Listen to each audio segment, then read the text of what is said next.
Hi everyone, welcome back to Sansego. Often we get a lot of questions asking about race programs and racing schedules, training. At the moment, with Ironman Asia Pacific having a lot of races throughout the calendar, Ironmans and Half Ironmans, we've had a few questions asking, how do you plan your season out, being a few multiple races out there? So we thought we'd none better to ask than Craig, having to try and fit a multiple number of races this year. So Craig, how do you try and work through that? Well, I think the key word you used there was plan and planning. It makes sense if you're going to do an extensive build up to a race. It might be 8, 12 or 16 week build up to a race.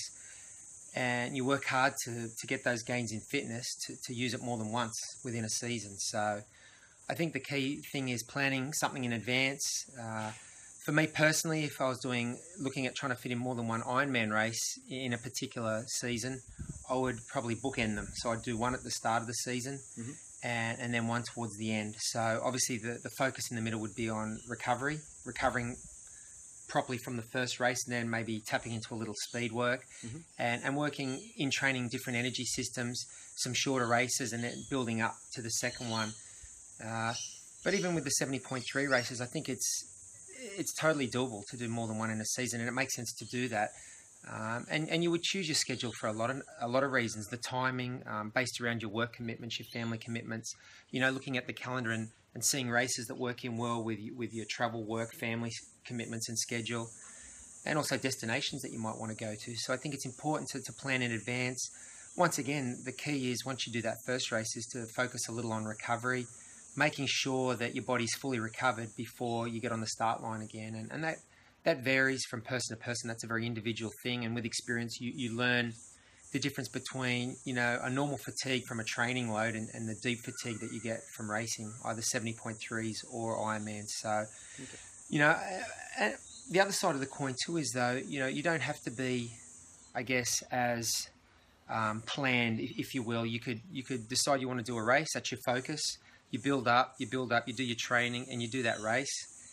And then after that, you just ad lib, the rest of the season. You might not have another race scheduled in, but the body might feel good. You're still motivated to do some training, and then you have a look at the calendar and pick something that takes your fancy. It might not be something that you do in advance and plan to do the multiple races, but I think the key point is, when you build up and do the training for one race, obviously you have that fitness in the bank, and when you get through the race, you've got the residual fitness there. The key thing is to work on the appropriate recovery and fitting it in with your lifestyle and the commitments of your life. Okay. A lot of people get worried about they've raced 4 times this season or only once this season. There's no general rule then that you see of 5 or 6 or 1 or 2 is too many or too little in a season. You can just try to plan in how the body's going to recover, and then obviously moving forward from there. Yeah, well, I think that's one. Triathlon is a sport where one size doesn't fit all. It's a very individual thing, and you can do the same training as somebody else, exactly the same training every day, and 2 people will adapt to that training differently. They'll get fitter at different rates. So once again, it just comes down to experience, and nobody knows your own body like yourself. So listen to your body. Do that race, that goal race, that key race that you plan to do and train for, and get through that, and then reassess. And I always feel it's best to have a plan in place from the get-go, but you've got to be flexible within that plan too. You might have scheduled a second or a third race and you get sick, or you've got commitments with the kids, work, whatever. And, the great thing about the sport now being a global sport, there's races 12 months of the year. So, I think the key thing is you want to get to the start line physically in good shape and mentally in good shape. That should always be the goal. So whatever you need to do to achieve that end, physically and mentally being in the right place to race is what you do. Have some plans, have some goals, but be flexible within those plans. And don't do exactly the same thing as what your training buddies are doing.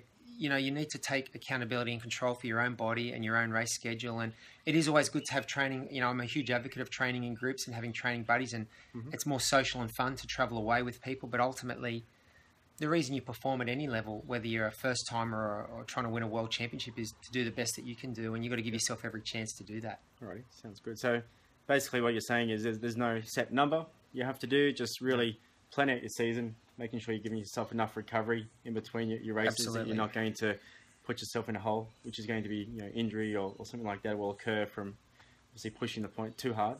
Yeah, well, but then try and enjoy something, pick a nice destination, and try and well, plan your training around it as well. Absolutely, there's many factors, but I think injury and illness are the enemy of the endurance athlete. So stay away from those things. And I think the key thing is just, it makes sense if you're getting fit to do more than one race. You get more bang for your buck, so to speak. You've worked so hard to get in this physical conditioning, you may as well use it more than one time. So, I think there's no general rules. Just listen to your body.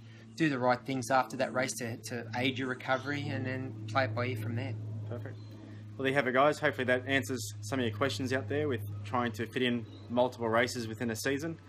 And hopefully we can get back to you guys with some more answers to those questions that are coming through. So keep them coming, and hopefully we'll see you guys out there training or racing. Good luck with your training, and see you at the races.